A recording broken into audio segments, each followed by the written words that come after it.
Jai Jai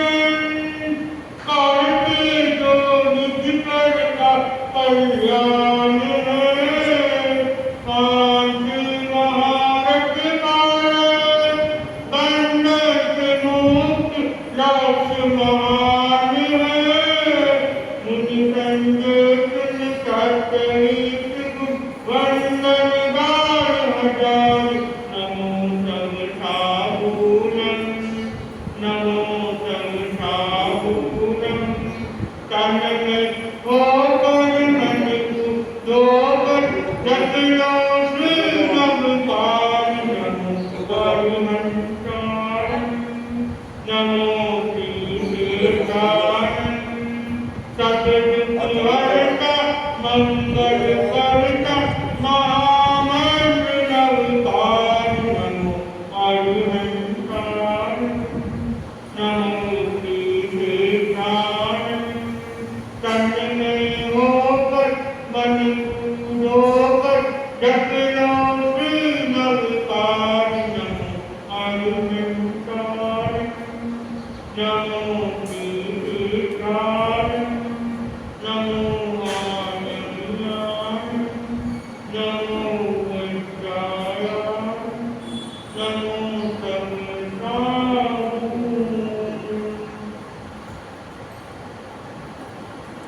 बात करते हैं विक्रम देव भगवान के भगवान के बारे में उनका 11 भगवान विक्रम चक्रवर्ती होता और उनके पास ही 4 भाई और एक उनके पास में जो उनका मित्र था वो 7 लड़का विक्रम भगवान चक्रवर्ती हर सालों से वो विकसित हो जाते विकसित होने के बाद सब अपनी अपनी साधना करते उसमें जो बाबू और बाबू बहुत सेवा भावी करते और कोई नृत्य कर को विवाह कर को बाढ़ कर को उनकी खूब सेवा करते और फिर महादेव दोषण बहुत थे जो वो एकदम जानी करते बहुत विद्वान करते एक दिन गुरु प्रवचन में बाबू और बाबू की प्रशंसा करते हैं कि इतने अच्छे संत हैं इतनी सेवा भावना होती है सेवा के लिए कष्ट देते नहीं तकलीफ और महावीर गुस्सा आ गया ईर्षा की भावना देख सकती है देखो हम तुमसे जाते हैं और हमारी प्रशंसा नहीं की तुमने तो इन दोनों की प्रशंसा मन में ईर्षा की भावना देती है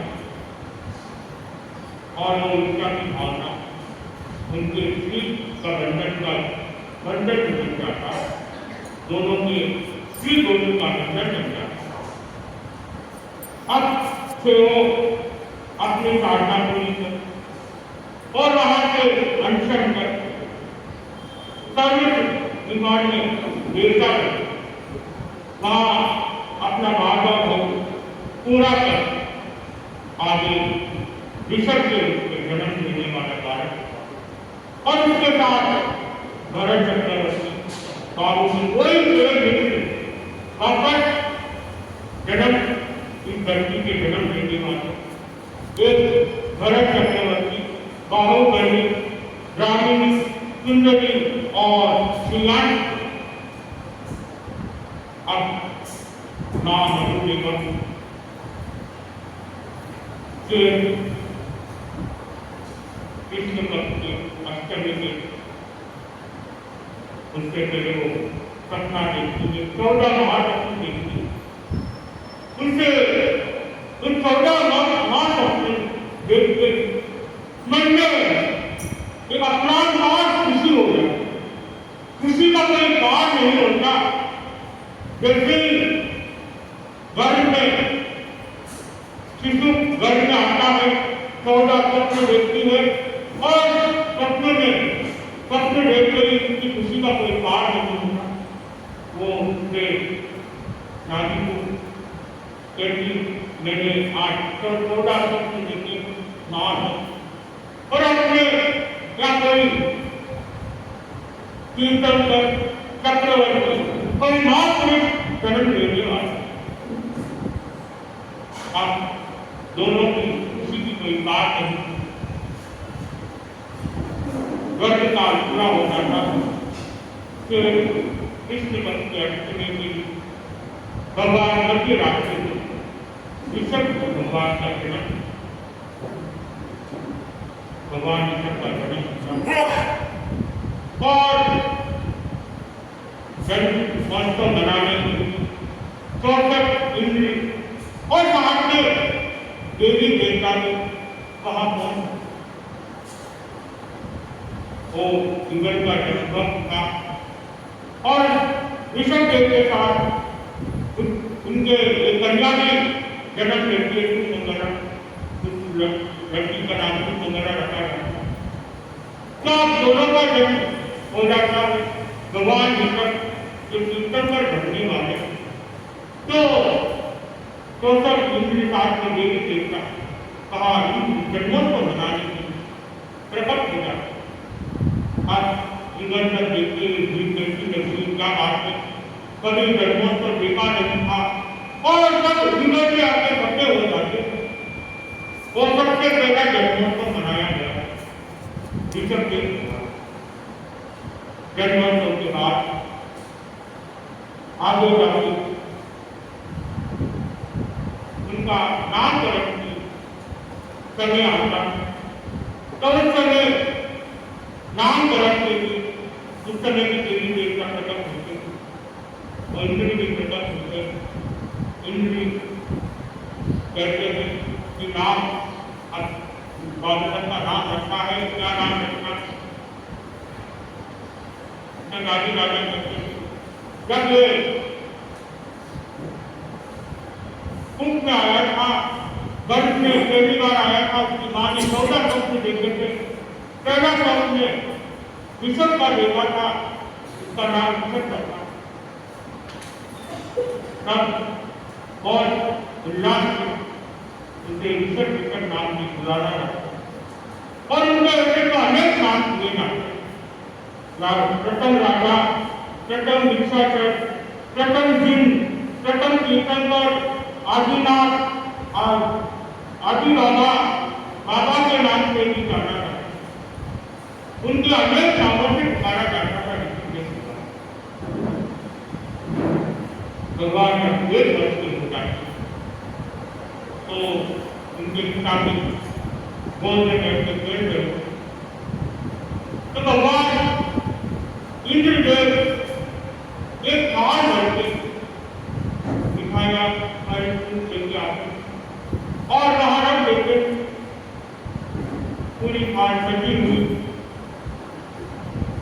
तो पूछा जाता है ऋषभ भगवान उनके पिता कहते हैं तुम्हें जो पसंद हो उसमें से ले लो। तो ऋषभ जी गन्ने का छोटा सा टुकड़ा हाथ में उसे छूटने लगे। तब से पहले कोई घाट काट नहीं था और उस दिन से उनके एक घाट मिल जाती थी। ऋषभ नाम में उनको उतारा जाता। अब ऋषभ जी थोड़े से बड़े होता और इस जमाने में मुगल जन्म लेते थे और बड़े होने के बाद उनसे भी शादी होती थी। शादी तो हुई होती लेकिन ऐसे रिश्ता बन जाता था, वो भी एक मुगल जन्म लेती नाम के बाद मुगल। तो ऋषभ देव की बहन सुमंगला के साथ आगे छोटा हुआ था कि उसकी शादी उसके साथ करानी। एक दिन मनुदेवा घूमने के लिए निकलते तो वो जंगल में देखती है एक कन्या अकेले घूम रही है। तो उसे पूछते हैं क्या बात है कि अकेले कैसे घूम रही हो। तो वो कन्या और मेरे माता पिता की मृत्यु हो गई और अभी कुछ दिन पहले मेरे साथ जन्मा हुआ तो उसकी भी मृत्यु होगी और मैं अकेले रह गई। इसीलिए मैं इसे खा लेती हूँ, अपना गुजारा दिखाऊँ। मनुदेवन जैसे निकाली सारी नेट के अपने यहाँ लेके चली जाती, ऋषभ के साथ केले की शादी हो जाएगी और ऋषभ से उसकी शादी कराएगी। ये सोच के उसे घर में लेके आते और उसे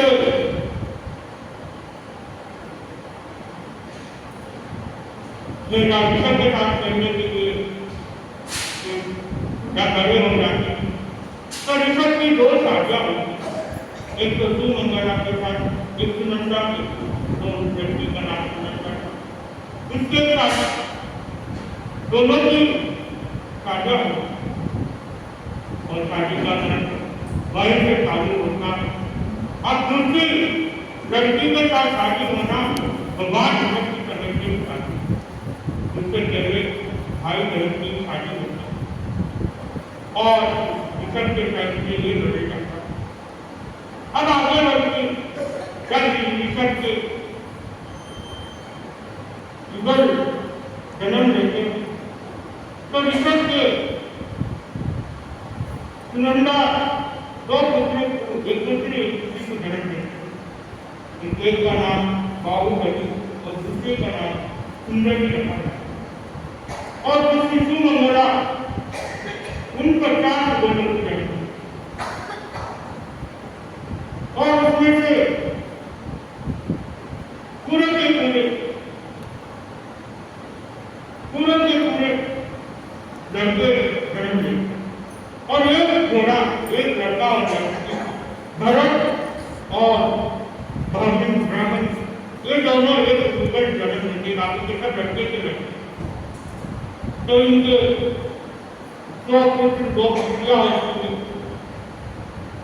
अब ऋषभ एक होगा अपनी दोनों पुत्रियों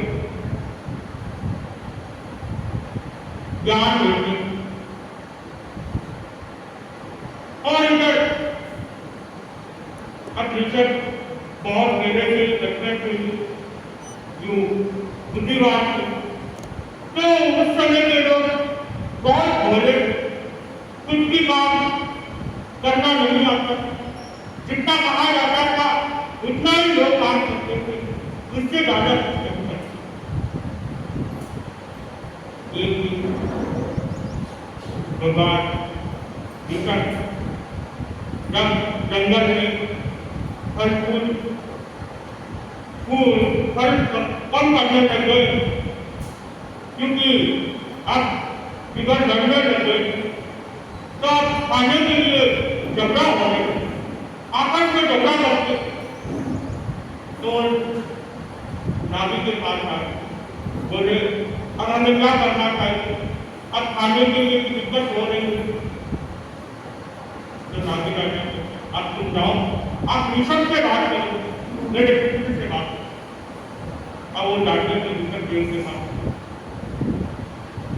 और उनको कहते देखो अब खाने में दिक्कत आने लगे हुए, फल फूल भी कम आने लग गए हैं, खाएंगे क्या, खाने के लिए लड़ाई झगड़े होने लग गए। तो ऋषभ देव खेती करना है,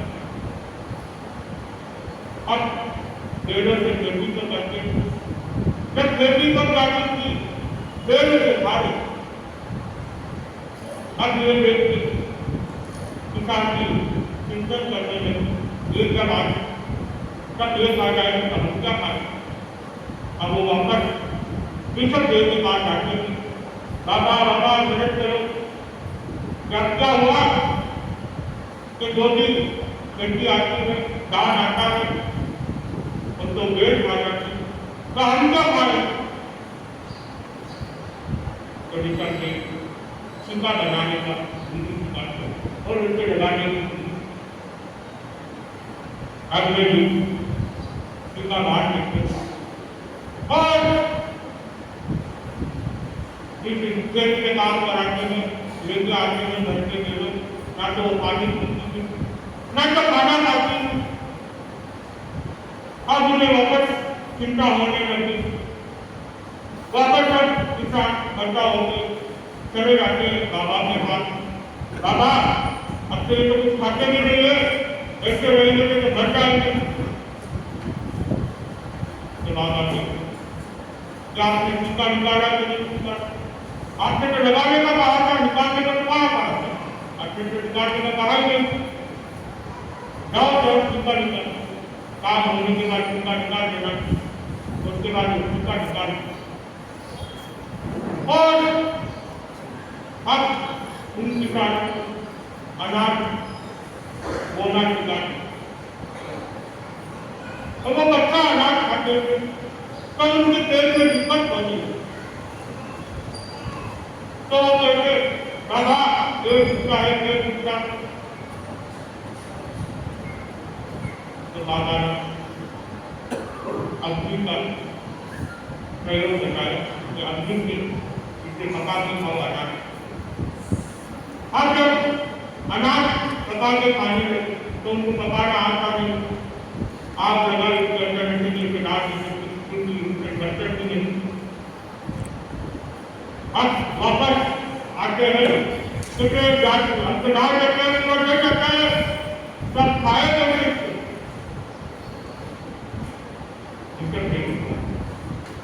उनको बर्तन मिट्टी के बर्तन बना, वो बर्तनों में आपके सामान जो भी बनाना है उसके अंदर बना, उसका भी जान आप निकट देख होगा, उन्हें खाना पकाना भी होता है। और जब से वो बनाया, उसे सिखाया और खाना खा लिया। अब छोटी मोटी कोई समस्या होती ऋषभ देव भगवान के पास आया, भाग के ऋषभ देव भगवान के पास आ गए और उनसे विनती करते कि हमारी यह समस्या है और आप उसका हल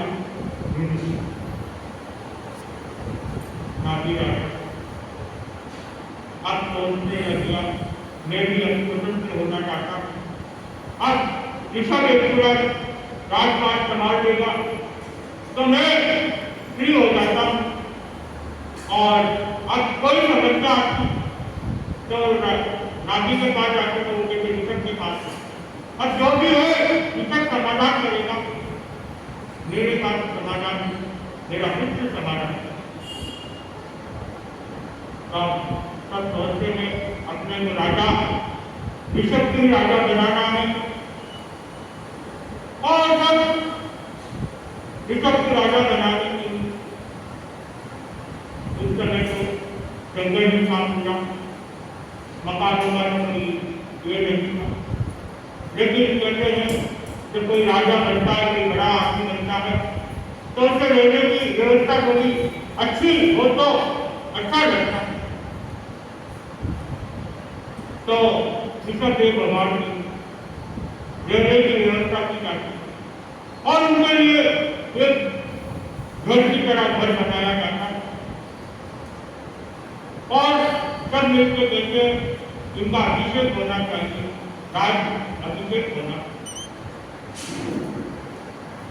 जब उनका घर बनाया तो जंगल में एक पहाड़ में सर्कल के ऊपर बैठा, उनका अभिषेक किया जाता, उनको राजा घोषित किया जाता। अब जो भी समस्या होती है राजा के सामने प्रकट करती, राजा उसका शरीर से निकाल। अब जब सब बच्चे भी बड़े हो जाते बाहुबली जहाँ के भरत या दोनों देवियां एक देवी को शिक्षा दी जाती, दूसरी देवी को गणित का ज्ञान दिया जाता, दोनों को अच्छी तरह से ज्ञान दिया। और ऋषभ देव भगवान ये तो पूरे एकदम बुद्धिमान थे, और उसी तरह अपने बच्चों को भी सबको संस्कार देते, और दोनों बेटियों को भी पढ़ा लिखा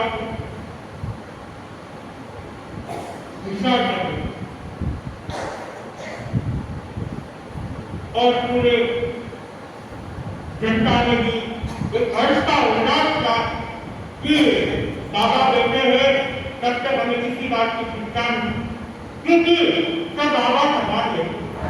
क्योंकि उस जमाने में लोग बहुत भोले थे, उनको जितना बोला जाए उतना ही काम करते थे, इसके सिवा कोई काम करता नहीं, अपना दिमाग में चलाते ही नहीं, सब दूसरों के दिमाग में चलता। तो बस बाबा है, हम निश्चिंत, हमें कोई बात की चिंता नहीं। अब अच्छे से चल रही थी बात और इसे निश्चिंत कि चलो सब गला शांति और अच्छे से अपना राज्य चल रहा था। अब हम आगे कि क्या होगा, कैसे उनका प्रेम होगा, प्रेरणा मिलती है दूसरा, और कैसे नजारा होगा राज्य का, और इसी के साथ